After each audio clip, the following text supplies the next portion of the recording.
Hello students, तो class 10th में carbon and its compound को एनसीईआरटी से हम लोग सॉल्व कर रहे थे और लास्ट वीडियो में हमने क्या फिनिश किया था। आई थिंक पेज नंबर 74 से पहले जितने क्वेश्चन थे सारे फिनिश कर लिए थे। पेज नंबर 74 पे क्वेश्चन नंबर 1 जो है यहाँ से हम इस वीडियो में स्टार्ट करेंगे। बट इसके पहले की इन्फॉर्मेशन, जो बच्चे चैनल पर नए आए हैं, अभी अभी आपको ये वीडियो बच्चों अगर मिला है तो मैं आपको बता दूँ, इस चैनल पर आपको क्लास 9th और 10th का पूरा कंटेंट मिल जाएगा। आप तो क्लास 10th में होगे, ठीक है। आपको क्लास 10th का पूरा फिजिक्स, केमिस्ट्री एंड मैथमेटिक्स का सिलेबस मिल जाएगा बच्चों। कहाँ मिलेगा? पिन कमेंट चेक करिए। पिन कमेंट क्या होता है बच्चों? कमेंट सेक्शन में जाइए, सबसे ऊपर जो कमेंट आ रहा होगा उस पर रीड मोर पे क्लिक कर दीजिएगा। रीड मोर लिख के आ रहा होगा, उस पर क्लिक करो, पूरा सिलेबस ओपन होकर आ जाएगा। वहां पर हर एक चैप्टर का लिंक आपको मिलेगा, ठीक है।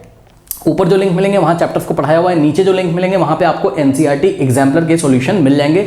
वैसे तो एनसीईआरटी एग्जाम्पलर पता है आपको क्या होती है? सीबीएसई ने एनसीईआरटी के साथ एक बुक लगा के रखी है आपकी प्रैक्टिस के लिए, जिसको एनसीईआरटी एग्जाम्पलर बोलते हैं। तो एनसीईआरटी एग्जाम्पलर को भी लगाना मत भूलें, बोर्ड एग्जामिनेशन के लिए बहुत ही इंपॉर्टेंट टूल है। और अगर आप साइंस और मैथ्स को आगे अच्छी तरीके से पढ़ना चाहते हैं, फर्दर स्टडीज करना चाहते हैं मैथ्स और साइंस की फील्ड में, तो एनसीईआरटी एग्जाम्पलर में बहुत ही क्वालिटी क्वेश्चन बच्चों दिए रहते हैं। तो एनसीईआरटी एग्जाम्पलर जरूर करें, ठीक है ना। पिन कमेंट चेक करो, सब कुछ पता चल जाएगा। और एनसीईआरटी की अलग से हम प्लेलिस्ट बना रहे हैं। वैसे तो चैप्टर पढ़ाते टाइम हमने क्वेश्चंस करा रखे बीच बीच में, बट बच्चों ने बोला कि अलग से सर प्लेलिस्ट बना दीजिए, तो ये न्यू वीडियोस हम बना रहे हैं इसके एनसीईआरटी एग्जाम्पलर ऑलरेडी अपलोड हो गया फिजिक्स, केमिस्ट्री एंड मैथमेटिक्स का। सुनो, जिनको लिंक नहीं मिलता है आप व्हाट्सअप कर सकते हो 7503644171। इस नंबर पे आप व्हाट्सअप करोगे तो यहां से लिंक हम आपको सेंड कर देंगे आपके नंबर पे, ठीक है। तो वैसे आपको व्हाट्सअप करने की जरूरत नहीं पड़ेगी बच्चों, बिकॉज सब कुछ तो पिन कमेंट में गिवन है, ठीक है। ये मैंने न्यू स्टूडेंट्स के लिए बताया है। अब आइए क्वेश्चन को स्टार्ट करते हैं। जो पुराने बच्चे हैं उनको तो सब कुछ पता है। देखिए बच्चों, question number 1, page number 74। How would you distinguish experimentally between N alcohol and carboxylic acid? सुनो बच्चों ध्यान से, देखो एल्कोहल आपको दे दिया हमने और आपको कार्बोक्सिलिक एसिड दे दिया, ठीक है। ध्यान से चेक करिए, ये देखिए, ये है आपको हमने 2 कंटेनर्स हैं। ये इसमें क्या है, इसमें क्या, आप नहीं पहचान पाओगे। दोनों देखने में बच्चों पानी जैसे लगेंगे, ठीक है ना। एल्कोहल में भी कोई कलर आपको नहीं दिखाई पड़ेगा। एल्कोहल में चलो मान लिया हमने आपको इथेनॉल दे दिया, और कार्बोक्सिलिक एसिड में हमने आपको क्या दे दिया? कार्बोक्सिलिक एसिड में एथेनोइक एसिड दे दिया, यानी कि एसिटिक एसिड दे दिया। आप कैसे पहचानोगे लैब में? तो आप क्या करोगे, सोचोगे आप क्या सोचोगे कि देखो बच्चों, यहां पे अल्कोहल में मैं कौन सा एग्जांपल लेके चलूंगा? इथेनॉल का, जिसका फॉर्मूला क्या होता है? C2H5OH। ये आपका इथेनॉल का फॉर्मूला है, ठीक है ना। अल्कोहल में कौन सा अल्कोहल चूज किया मैंने? इथेनॉल, क्योंकि बहुत सारा क्लास में हमने पढ़ा हुआ इथेनॉल के बारे में। और कार्बोक्सिलिक एसिड में तो दुनिया भर के कार्बोक्सिलिक एसिड होते हैं, लेकिन मैंने कौन सा चूज किया? एसिटिक एसिड, CH3COOH, ठीक है। एसिटिक एसिड इसका कॉमन नेम है और एथेनोइक एसिड इसका क्या है? आयुपैक नेम है, ठीक है ना। चलो CH3COH। अब बच्चों एक बात बताओ, ये तो एसिड है तो इसमें एसिडिक कैरेक्टरिस्टिक होगी। चेक करो ना, कार्बोक्सिलिक एसिड ऑर्गेनिक एसिड है तो क्या हुआ? एसिड तो है। तो ये बच्चों है आपका क्या? ऑर्गेनिक एसिड, ऑर्गेनिक एसिड है। और ये एसिडिक कैरेक्टरिस्टिक शो करेगा। अगर ये एसिड है तो ध्यान से सुनो, अगर हम इसकी किसी बेस से रिएक्शन कराएं बच्चों, एसिड की अगर हम किसी बेस से रिएक्शन कराएं तो क्या मिलेगा आपको? सॉल्ट मिलेगा और वाटर, ये तो कंफर्म हो, ठीक। लेकिन जो अल्कोहल होता है ना, अल्कोहल एसिडिक कैरेक्टरिस्टिक नहीं शो करता है। वैसे तो क्लास 11th में जब आप जाओगे, 12th में जब आप जाओगे तो आप देखोगे अल्कोहल बहुत थोड़ी सी एसिडिक कैरेक्टरिस्टिक शो करता है। लेकिन अभी क्लास 10th में हमने इतना नहीं पढ़ा है, बहुत थोड़ी सी, क्यों? अभी आप इग्नोर कर दो। तो अल्कोहल में भी एसिडिक कैरेक्टरिस्टिक होती है, लेकिन बहुत कम होती है। और कार्बोक्सिलिक एसिड में बहुत ज्यादा एसिडिक कैरेक्टरिस्टिक होती है। सर ये एसिडिक कैरेक्टरिस्टिक का मतलब क्या होता है सर? तो सुनो सर, ये आपका कार्बोक्सिलिक एसिड है कोई। बच्चों एसिड कौन होते हैं? जो आपको H+ आयन दे दें, ठीक है। तो आप थोड़ा सा एथेनोइक एसिड लो, पानी में डाल दो, एक्वस सॉल्यूशन इसका बनाओ। इसको जब आप पानी में डालोगे बच्चों तो आपको क्या मिलेगा? ध्यान से चेक करो, CH3COOH को आपने पानी में डाला, ठीक है, वाटर में डाला, तो आपको क्या मिलेगा? एसिटेट आयन मिलेगा, CH3COO-। इसको हम क्या बोलते हैं? Acetate ion, acetate ion, correct. यहां से बच्चों इस बॉन्ड को तोड़ दो तो आपको एक एनायन मिलेगा, यानी कि नेगेटिव आयन CH3CO- और एक H+ मिलेगा, यानी कि हाइड्रोजन आयन। तो ये मिला आपको साथ में क्या? Hydrogen ion. तो बच्चों एसिटिक एसिड या फिर इथेनोइक एसिड ने क्या दिया आपको? एसिटेट आयन और साथ में आपको हाइड्रोजन आयन। H+ आयन दिया कि नहीं दिया बताओ? तो एसिडिक कैरेक्टरिस्टिक शो कर रहा है। हालांकि ये वीक एसिड है, ऑर्गेनिक एसिड वीक एसिड होते हैं। मतलब इसको आप पानी में डालोगे ना तो सारा का सारा आयनाइज नहीं होगा। अगर आपने 100 पार्टिकल्स डालें, इसके 100 मॉलिक्यूल्स डालें, तो 100 में से केवल 10 मॉलिक्यूल्स ही आयनाइज होंगे बस। बहरहाल आयनाइज तो हो रहा है ना। आपको एसिटेट आयन मिल रहा है और आपको हाइड्रोजन आयन मिल रहा है। तो ये ऑर्गेनिक कंपाउंड आपको H+ आयन दे रहा है, यानी कि एसिडिक कैरेक्टरिस्टिक का है, क्योंकि एक्वा सॉल्यूशन में पानी में डालने पर जो हमको H+ देता है वो एसिडिक कैरेक्टरिस्टिक शो करता है। बहुत बढ़िया। बच्चों अल्कोहल ले लीजिए, C2H5OH। अल्कोहल को यदि आप पानी में डालोगे, C2H5OH, ये अल्कोहल में इथेनॉल लिया, इसको अगर आप यहाँ एक्वस लिख दे रहा हूँ, एक्वस मतलब पानी में डालना, ठीक है। एक्वस मतलब इसको पानी के साथ सॉल्यूशन बनाओ। जब आप एक्वस पानी में डालोगे इथेनॉल को थोड़ा सा ना बच्चों, कोई भी यहाँ पे H+ आयन नहीं मिलेगा। No acidic characteristic, no acidic characteristic, ठीक है। अब सुनो, कुछ बच्चे बोलेंगे सर H दिख तो रहा है, निकाल दीजिए। अरे भाई हमारे आपके करने से थोड़ी ना होता है, ठीक है ना। जैसा लैब में वो शो करेगा वही तो बुक में प्रिंट होता है। तो यहाँ पे आपको कोई भी H+ आयन नहीं मिलेंगे, याद रखिएगा। आपको पता होगा इथेनॉल, अरे जो शराब होता है पीने वाला इथेनॉल, उसको जब पानी मिलाते हैं तो वो इक्वल प्रोपोर्शन में मिल जाता है। ये भी आपने कभी देखा होगा या सुना होगा, क्लास में भी पढ़ाया गया। तो ये H+ आयन आपको नहीं देगा। चलो बहुत बढ़िया, अब ये हो गया। तो बच्चों यहाँ पर एसिडिक कैरेक्टरिस्टिक कौन शो कर रहा है? Carboxylic acid. अब मेरी बात सुनो, अगर कार्बोक्सिलिक एसिड है आपके पास, ठीक है, इन दोनों में से एक कार्बोक्सिलिक एसिड है और एक क्या है? Ethanol. Carboxylic acid acidic characteristic show करेगा। तो सुनो ध्यान से भैया, एसिड की रिएक्शन आप बेस से करा दो, कोई बेस ले लो। कौन सा बेस हम लोग ने क्लास में पढ़ा है कार्बोक्सिलिक एसिड के साथ? मेटल का कोई कार्बोनेट ले लो, या तो मेटल का क्या ले लो? Hydrogen carbonate. बच्चों मेटल के ऑक्साइड हो, सुन लीजिए ध्यान से, मेटल के ऑक्साइड हो, चाहे मेटल के कार्बोनेट हो और चाहे मेटल के हाइड्रोजन कार्बोनेट हो, बेसिक इन नेचर होते हैं। तो यानी कि अगर यहाँ पर अगर आप जो भी आपका ऑर्गेनिक एसिड है, ऑर्गेनिक एसिड है, अगर आप इसकी, ऑर्गेनिक एसिड कौन है? कार्बोक्सिलिक एसिड, ठीक है। अगर आप इसकी रिएक्शन कराएं किसके? मेटल के कार्बोनेट से। बच्चों ध्यान से चेक करिए, मेटल के कार्बोनेट से या फिर मेटल के हाइड्रोजन कार्बोनेट से, ठीक है। मेटल कार्बोनेट्स या फिर मेटल हाइड्रोजन कार्बोनेट्स, शॉर्ट में लिख रहा हूँ, जगह नहीं है। तो ऑर्गेनिक एसिड का रिएक्शन आप मेटल कार्बोनेट या मेटल हाइड्रोजन कार्बोनेट से जब कराएंगे तो आपको प्रोडक्ट क्या मिलेगा? नीचे लिख रहा हूँ, आपको बच्चों मिलेगा क्या? सॉल्ट मिलेगा। कौन सा सॉल्ट मिलेगा?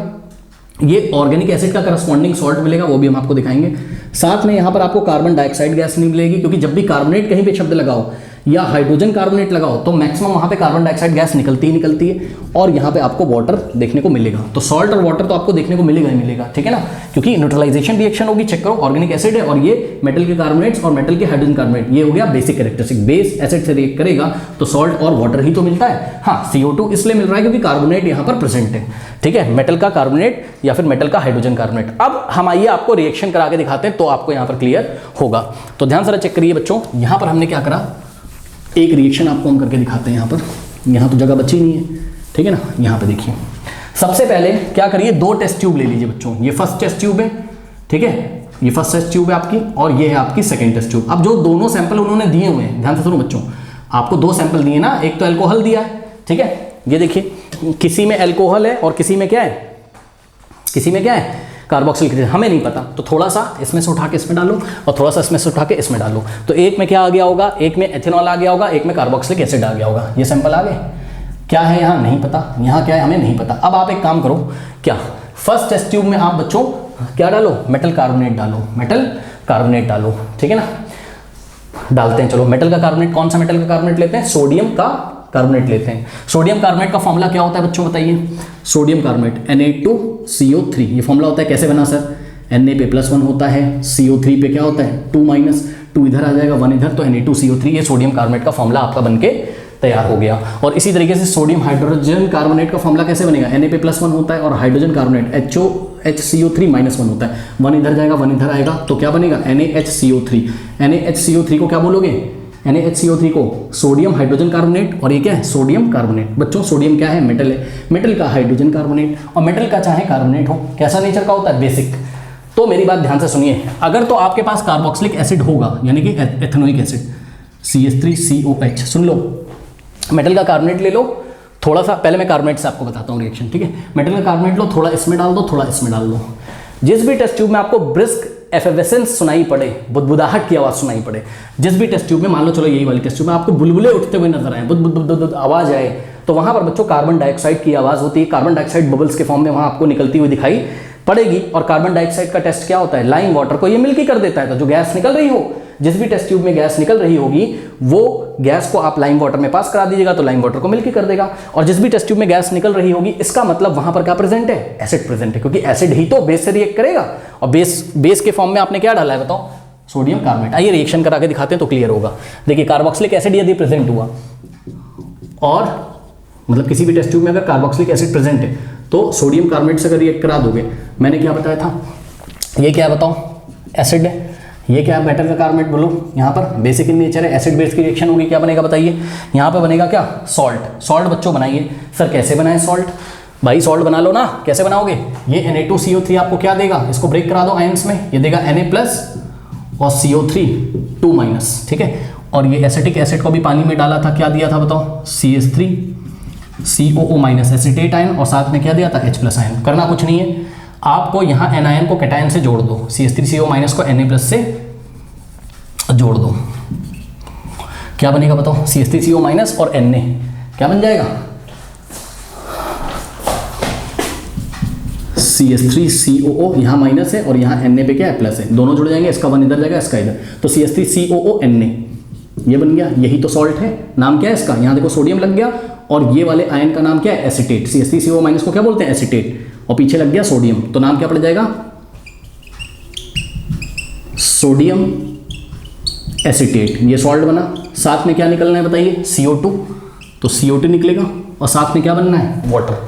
बताया ना आपको क्या बनेगा, सॉल्ट, CO2 और वाटर, ठीक है ना, क्योंकि कार्बोनेट प्रेजेंट है यहाँ पर सोडियम कार्बोनेट में, तो CO2 भी निकलेगा, और यहाँ पे बन गया वाटर, ठीक है। बैलेंस वैलेंस करना हो बच्चों तो कर लीजिए। यहाँ पर सोडियम कितने हैं, 2, तो यहाँ पर आपने क्या लगाना है, जैसे आगे यहाँ पर 2 लगा दोगे, ध्यान से करो, सोडियम तो 2 हो गए, लेकिन ये CH3CO पूरे को देखो, ये पूरा कितना हो गया, 2, अरे सोडियम 2 हो गया, पूरा ये भी 2 हो गया, तो यहाँ पे आपको 2 लगाना पड़ेगा, तो ये CH3CO 2 हो जाएगा, और 2 ये वाला 2 हाइड्रोजन हो जाएगा, तो 2 हाइड्रोजन वो वाला यहाँ पे चला गया, सही है। बचे कितने ऑक्सीजन, 3 ऑक्सीजन बचे, जो कि यहाँ पर कार्बोनेट में है, 3 ऑक्सीजन और 1 कार्बन, 1 कार्बन 2 ऑक्सीजन यहाँ, 1 ऑक्सीजन यहाँ, चेक कर लीजिएगा, बैलेंस होगी, ठीक है। तो ऐसा रिएक्शन जिस भी टेस्ट ट्यूब में देखने को मिलेगा, यानी कि CO2 गैस आपको जहाँ पे भी मिलेगी जिस भी टेस्ट ट्यूब में, वो क्या होगा आपका, वो होगा बच्चों क्या, आपका carboxylic acid.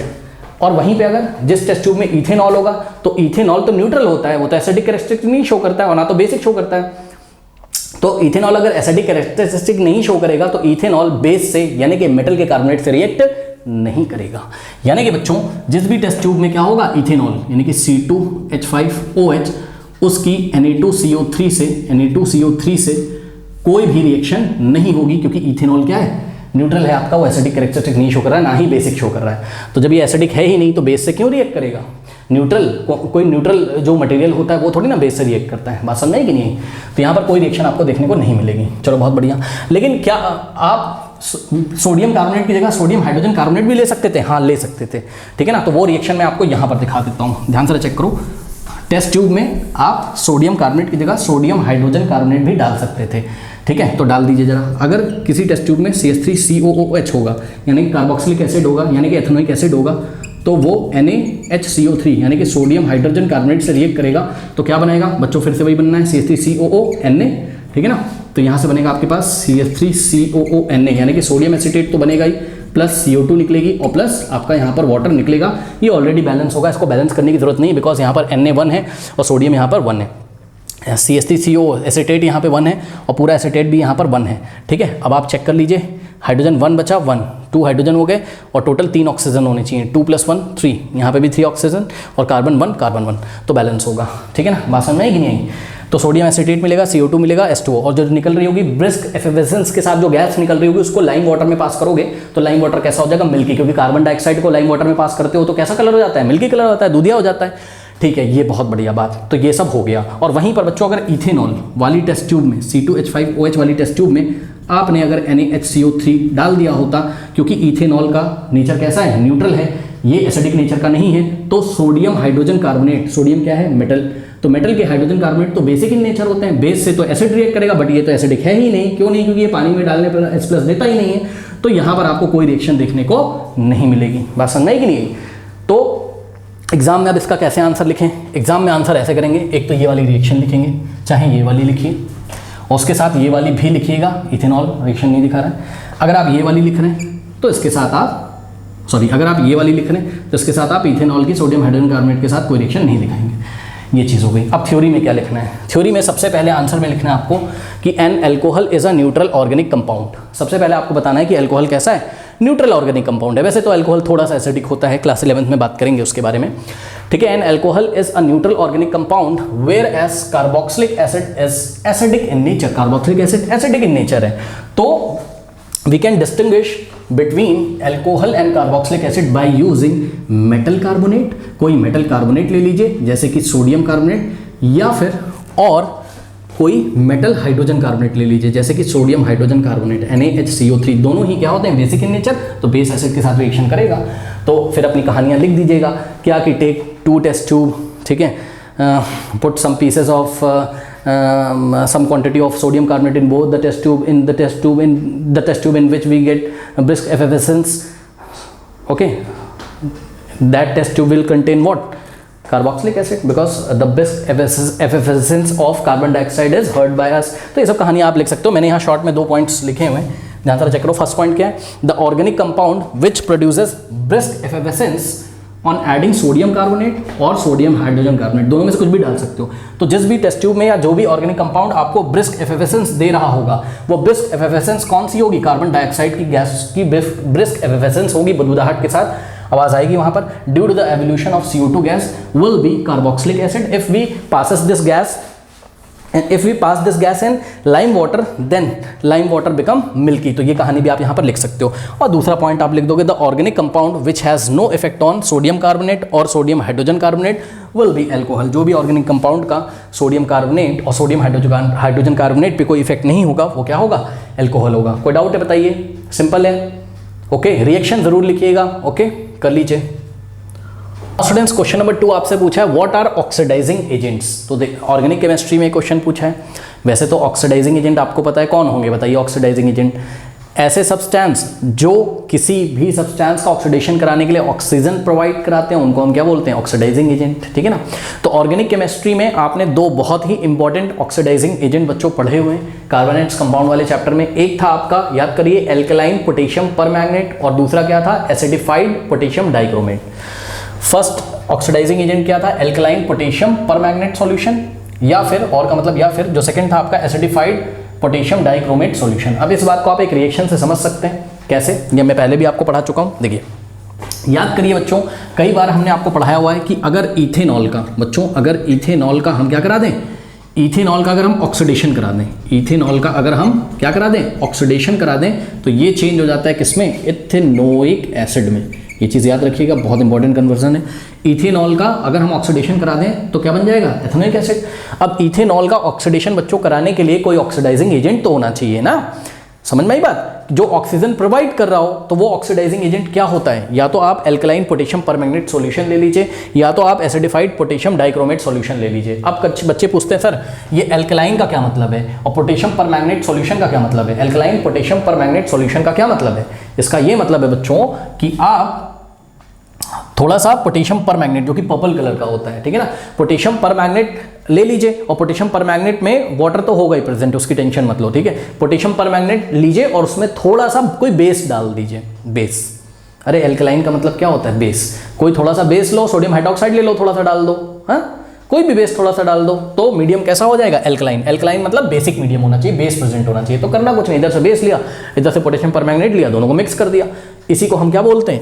Alkaline potassium permanganate solution. और लिखते कैसे? इसको हम ऐसे लिखेंगे, alkaline potassium permanganate. What is the formula of potassium permanganate? KMnO4 class में याद कराया, ठीक है। K क्या होता है? K पे 1+ होता है, ये पोटेशियम आयन होता है, और परमैंगनेट आयन कौन सा होता है? MnO4-।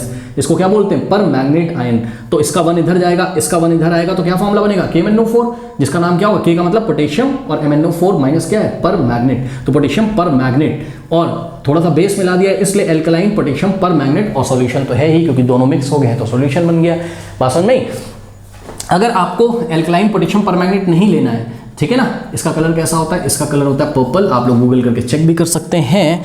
अगर आपको नहीं लैब में अवेलेबल है एल्कलाइन पोटेशियम परमैंगनेट सॉल्यूशन, तो आप बच्चों पोटेशियम डाइक्रोमेट ले लीजिए। लेकिन पोटेशियम डाइक्रोमेट सॉल्यूशन कैसा होना चाहिए? एसिडिफाइड होना चाहिए। मतलब what is the formula of potassium dichromate? Potassium dichromate का जो फॉर्मूला होता है, ठीक है, वो होता है आपका K2Cr2O7, ठीक है ना। K पे होगा प्लस, ये होता है पोटेशियम आयन, और डाइक्रोमेट आयन क्या होता है? Cr2O7 पे क्या होता है? 2-। इसका 2 इधर आएगा, 1 इसका इधर जाएगा, तो फॉर्मूला क्या बनेगा? K के नीचे कितना आ जाएगा? ये 2, तो K2Cr2O7 पोटेशियम डाइक्रोमेट होता है ये, लेकिन ये एसिडिफाइड होना चाहिए। What is acidified potassium dichromate? इसका कलर कैसा होता है? रेडिश ऑरेंज, ठीक है। इसका कलर कैसा होता है? रेडिश पोटेशियम डाइक्रोमेट का कलर कैसा होता है? Reddish orange. गूगल करके आप लोग देख सकते हो, बड़ा सुंदर दिखता है। तो एसिडिफाइड का मतलब ये है कि बच्चों पोटेशियम डाइक्रोमेट लीजिए, ठीक है, और थोड़ा सा एसिड ले लीजिए और थोड़ा सा एसिड मिला दीजिए 2-4 ड्रॉप, तो सॉल्यूशन कैसा हो जाएगा?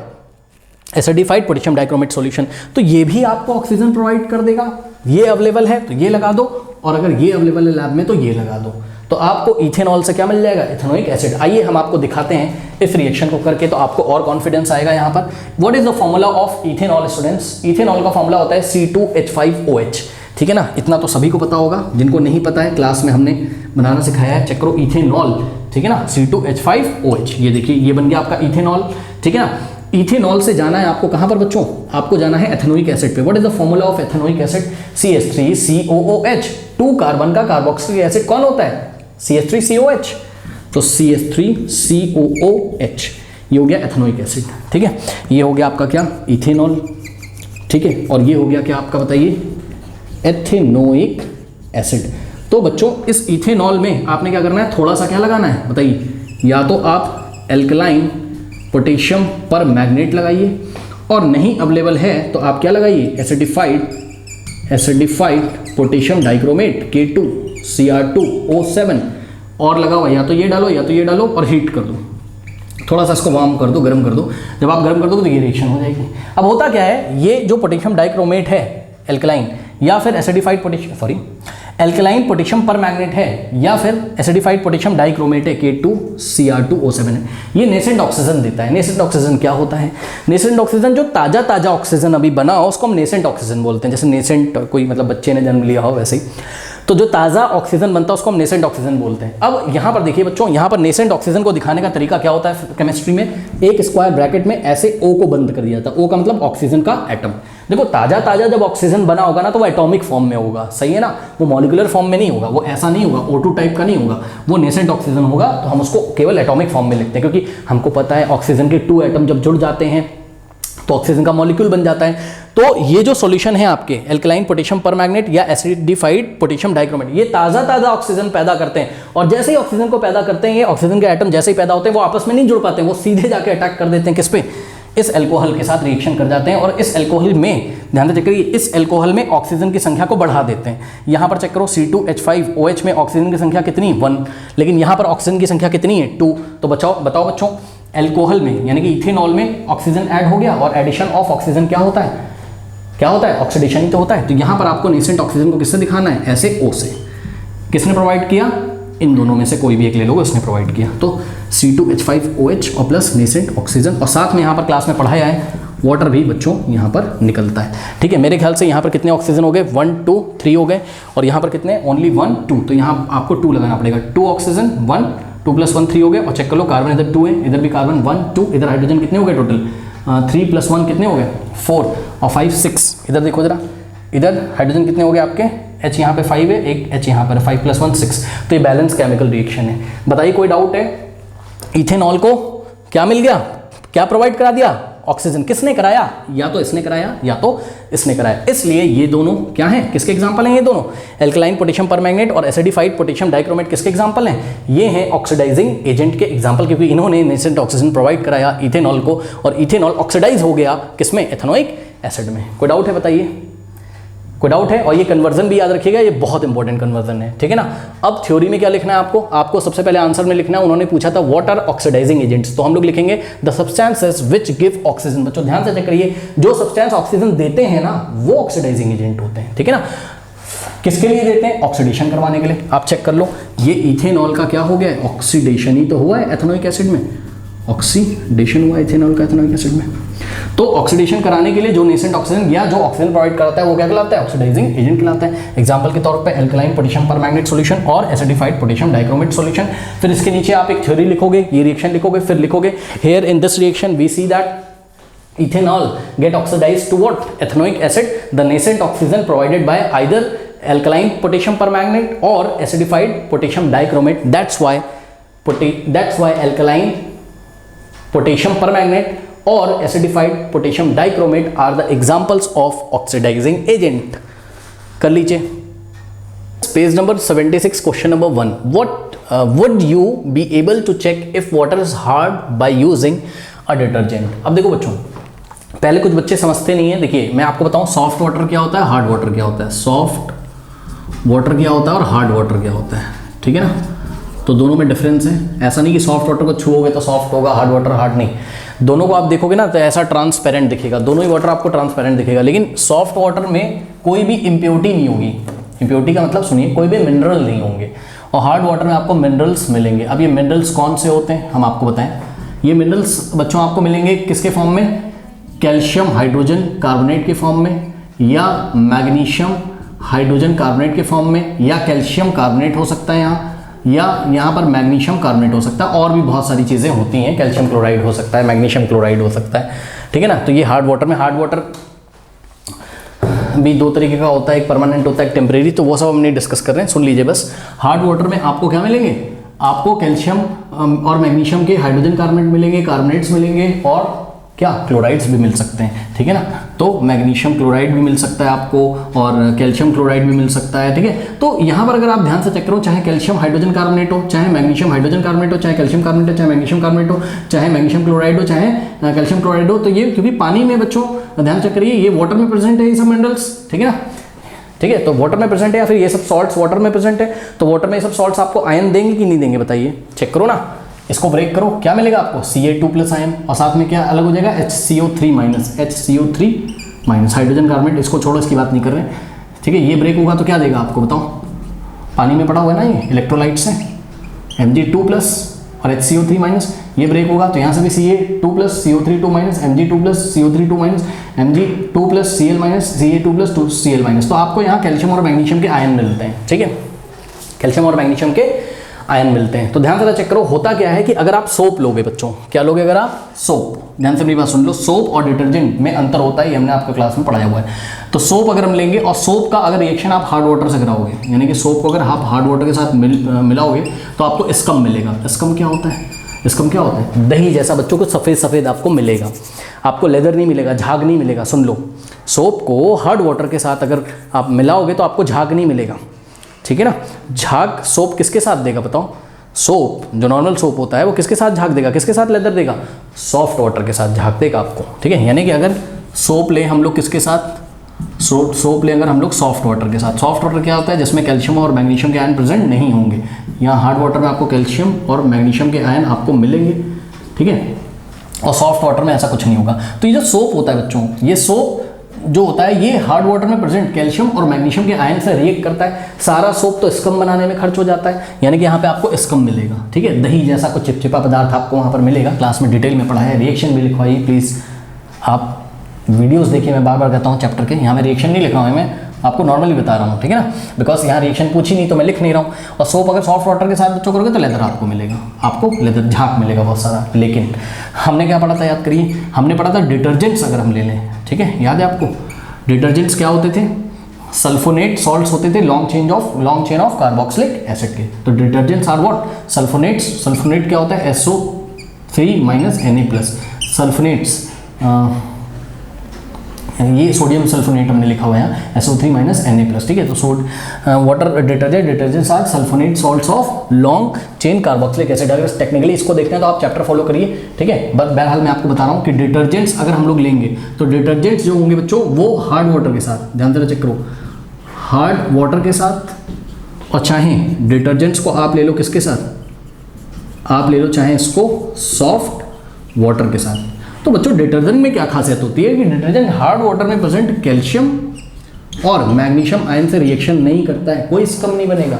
तो डिटर्जेंट का हार्ड वाटर में भी आपको लेदर मिलेगा, यानी कि झाग मिलेगा, ठीक है, और डिटर्जेंट का सॉफ्ट वाटर के साथ भी आपको लेदर मिलेगा। अब इन्होंने हमको क्या दे दिया है, इन्होंने पूछ लिया है would you be able to check if water is hard by using detergent. क्या डिटर्जेंट हार्ड वाटर हमने दे दिया, हमने बताओ वाटर हार्ड है कि सॉफ्ट है, तो डिटर्जेंट आपने इसमें डाला, ऐसा मिलाया, आपको झाग मिल जाएगा स्कम नहीं बनता है यहाँ।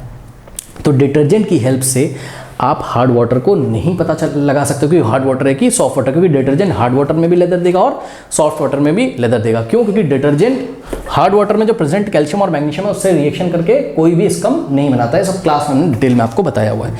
लेकिन हाँ, अगर सोप ये लोग दे देते बच्चों, तो सोप से हम पहचान जाते कि ये वाटर हार्ड है कि सॉफ्ट है। सुनो, सोप अगर देते ये लोग हमें, सोप को हम इस पानी में डालते, हमें बताना है कि वाटर हार्ड वाटर है कि सॉफ्ट वाटर है, तो पानी में डालते सोप अगर झाग मिल गया तो सॉफ्ट वाटर है, और अगर झाग नहीं मिला, स्कम दही जैसा कुछ सफ़ेद कलर का कुछ बन गया, तो वो क्या है आपका हार्ड वाटर है, क्योंकि सोप हार्ड वाटर के साथ रिएक्ट करके हार्ड वाटर में प्रेजेंट कैल्शियम मैग्नीशियम रिएक्ट करके आपको स्कम देता है, ठीक है ना, ये चीज़ है।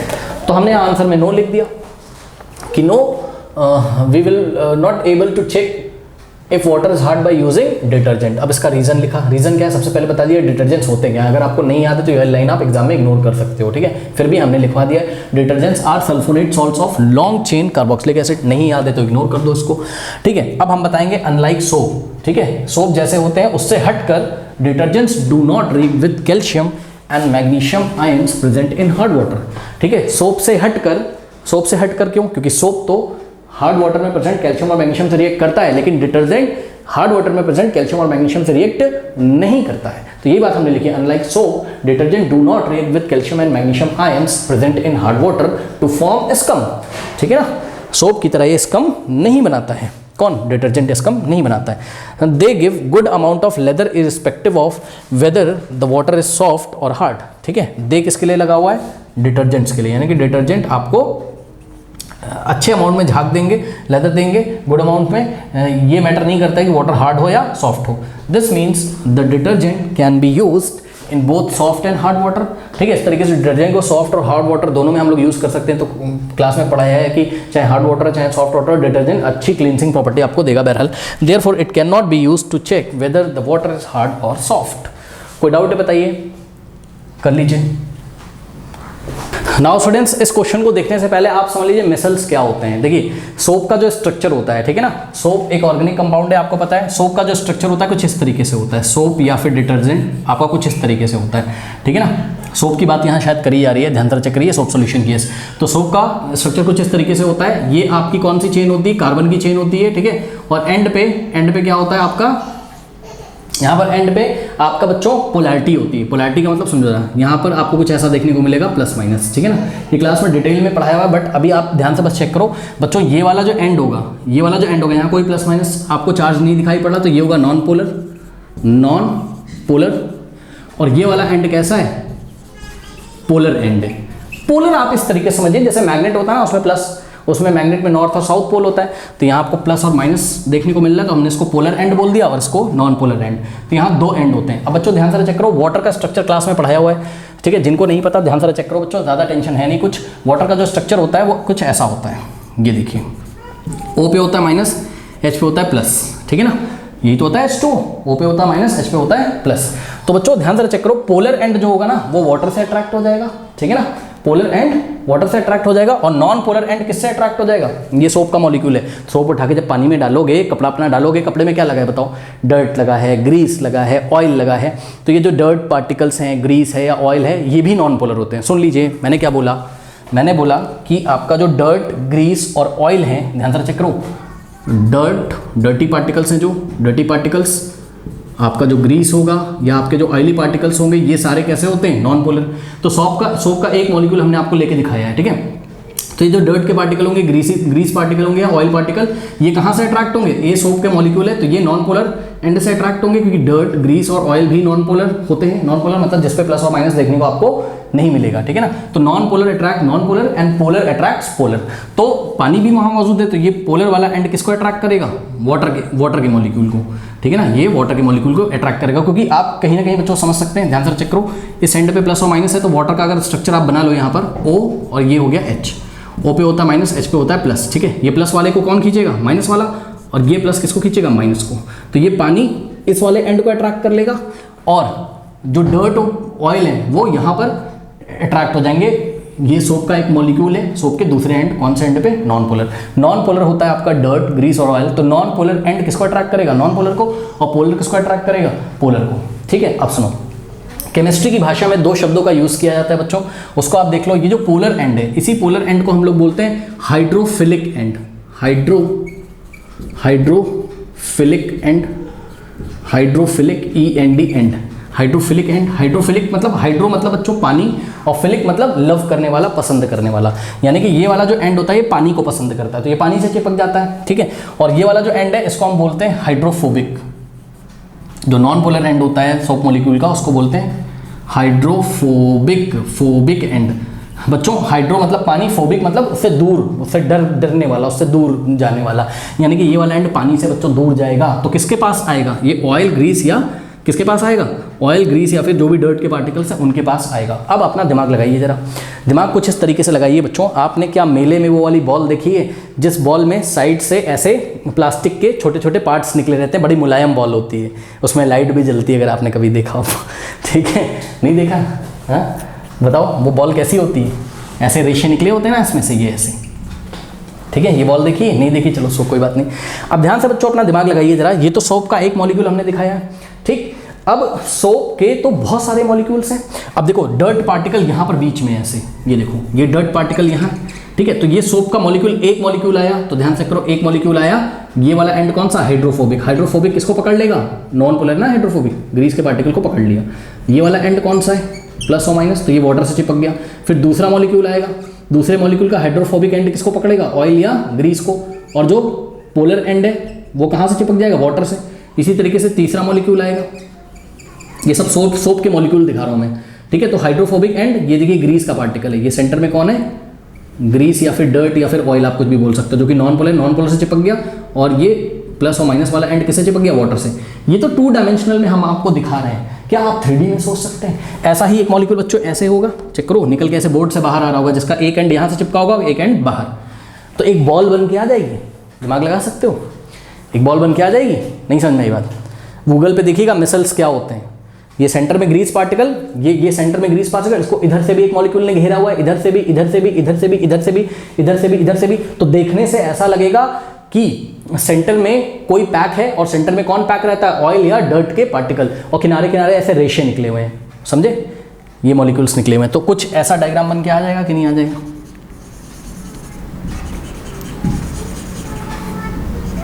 और 3D में ये बाहर भी आएगा, बोर्ड के पीछे भी आएगा, तो एक बॉल बन के आ जाएगी, बात समझ नहीं कि नहीं, एक स्फेरिकल शेप बन के आ जाएगा, जिसको हम क्या बोलते हैं, मिसल्स बोलते हैं। कोई डाउट है बताइए, इमेजिन कर सकते हो, हाँ गूगल पे सर्च करो ना यार, मिसल्स क्या होती हैं, समझ में आ जाएगा, ठीक है ना।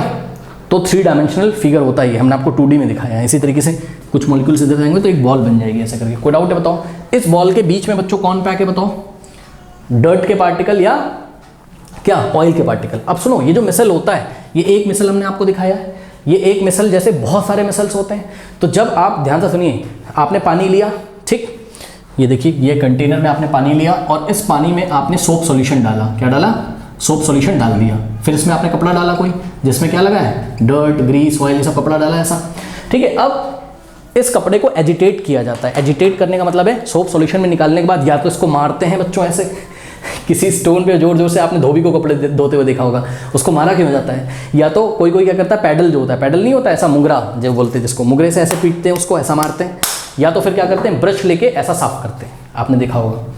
और अगर हाथ से नहीं धोया जा रहा है तो वॉशिंग मशीन में डाल के एजिटेट करते हो। एजिटेट करने का मतलब उत्साहित करते हो उसको, मशीन में डाल के घुमा देते हो उसको।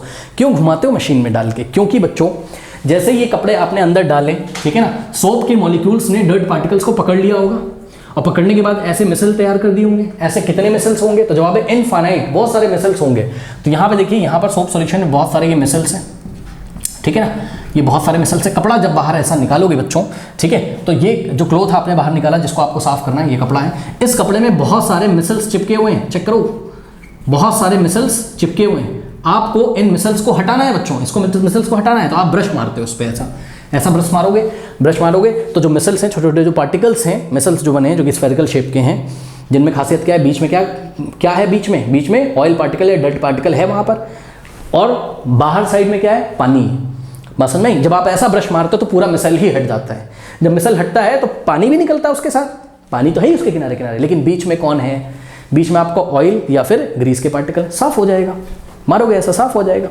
मशीन क्या काम करती है बताओ भाई, इसमें कुछ पार्टिकल्स लगे हैं अगर, तो पार्टिकल को हटाने के लिए फोर्स लगाना पड़ेगा ना आपको, पार्टिकल्स को छुड़ाओ तो उससे, वरना ऐसे ले आके सुखा दोगे तो क्या होगा, दिमाग लगाओ, क्या होगा, जब ऐसे ले आके सुखा दोगे बिना इसको एजिटेट किए हुए, एजिटेट मतलब ना तो मशीन में डाल के तुमने इसको हिलाया, ना तो ब्रश मारा, ना तो पैडल से इसको ऐसा पीटा, ना तो स्टोन पे पीटा, तो ये पार्टिकल्स निकलेंगे ही नहीं। और उसको ऐसे ही सुखा दोगे तो क्या होगा, पानी वेपर बन के उड़ जाएगा, और डर्ट पार्टिकल अभी भी चिपके रहेंगे कि नहीं चिपके रहेंगे बताइए, क्योंकि मिसल्स के बीच में डर्ट पार्टिकल ही तो पैक थे, तो वहाँ पर कुछ ना कुछ सोप के भी पार्टिकल्स बचेंगे और उसके बीच में कहीं ना कहीं डर्ट पार्टिकल्स होंगे। तो इस तरीके से तो ये मिसल्स को आपको निकालना ज़रूरी है, इसी के लिए आपको फिजिकल वर्क इस पर करना पड़ेगा। बात समझ नहीं? अब क्वेश्चन को जरा देखिए, क्वेश्चन में क्या कहता है? क्वेश्चन में कह रहा है people use variety of methods to wash clothes, usually after adding the soap they beat the clothes. कह रहा है कि जो पीपल हैं, लोग हैं, वो वैरायटी ऑफ मेथड्स यूज करते हैं कपड़े धोने के। कह रहा है कि usually after adding the soap, soap को मिलाने के बाद क्या करते हैं? They beat the cloth on stone, ठीक है, पत्थर पे मारते हैं, कपड़ा सोप सोल्यूशन में डाला और फिर पत्थर पे मारते हैं। और बीट विद पैडल, उसको ऐसा मुगरा जो आता है लकड़ी का, पैडल से मारते हैं उसको, या विद अ ब्रश, या ब्रश से ऐसा ऐसा घिसते हैं उसको। और द मिक्सचर, किसका मिक्सचर?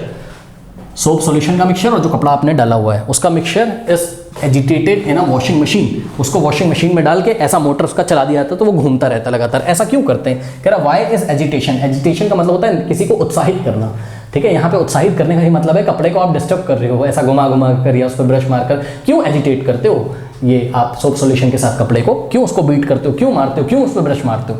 कह रहा है कि why is agitation necessary to get clean clothes, ठीक है। साफ कपड़ों के लिए एजिटेशन क्यों रिक्वायर्ड है? तो सबसे पहले हम यहाँ लिखेंगे कि a soap molecule has two parts, namely hydrophobic and hydrophilic. ध्यान से चेक करो, एक सोप मॉलिक्यूल के दो पार्ट्स होते हैं। ये वाला एंड होता है आपका हाइड्रोफिलिक, ये पानी को पसंद करता है, और ये वाला था हाइड्रोफोबिक। फोबिक मतलब भागना, दूर भागना। किससे दूर भागना? हाइड्रो से, यानी कि पानी से दूर भागता है, ठीक है।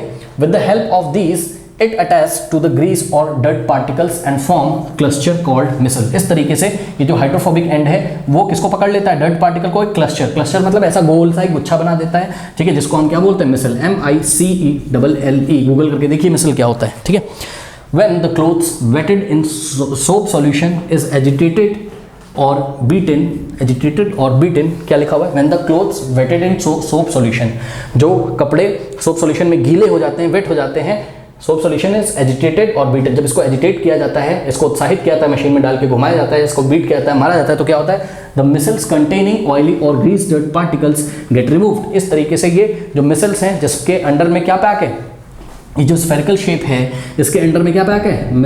इसके अंडर में क्या पैक है? डर्ट पार्टिकल या grease particle. They are removed, okay, from the surface of the dirty cloth. Dirty cloth से ये जो भी गंदा कपड़ा है उसके सरफेस से ये पार्टिकल्स हट जाएंगे और क्या हो जाएगा? And go into the water, और वाटर सॉल्यूशन में चले जाएंगे। कैसे चले जाएंगे? ऐसा ऐसा आपने मारा, ठीक है ना, या फिर मशीन में रख के पानी भी तो डालते रहते हो ना ऊपर से, तो ऐसा घुमाती मशीन, तो ये सारे पार्टिकल्स निकल के पानी में चले जाएंगे। 2-4 बार पानी में निकालोगे, सारे पार्टिकल हट जाएंगे, ठीक है ना। And dirty clothes gets clean. इस तरीके से जो डर्टी क्लोथ्स हैं वो आपके साफ हो जाते हैं। बताइए कोई डाउट है? सिंपल है। तो इस तरीके से हम करेंगे। जिन्होंने क्लास नहीं करी प्लीज़ क्लास करिए। सोप एंड डिटर्जेंट की बहुत अच्छी क्लास कराई हुई है, पिन कमेंट में लिंक दिया हुआ है। मिलते हैं नेक्स्ट वीडियो में, तब तक ले पढ़ते रहिए, बढ़ते रहिए। All the best. And screen पे नेक्स्ट क्वेश्चन आ रहा होगा।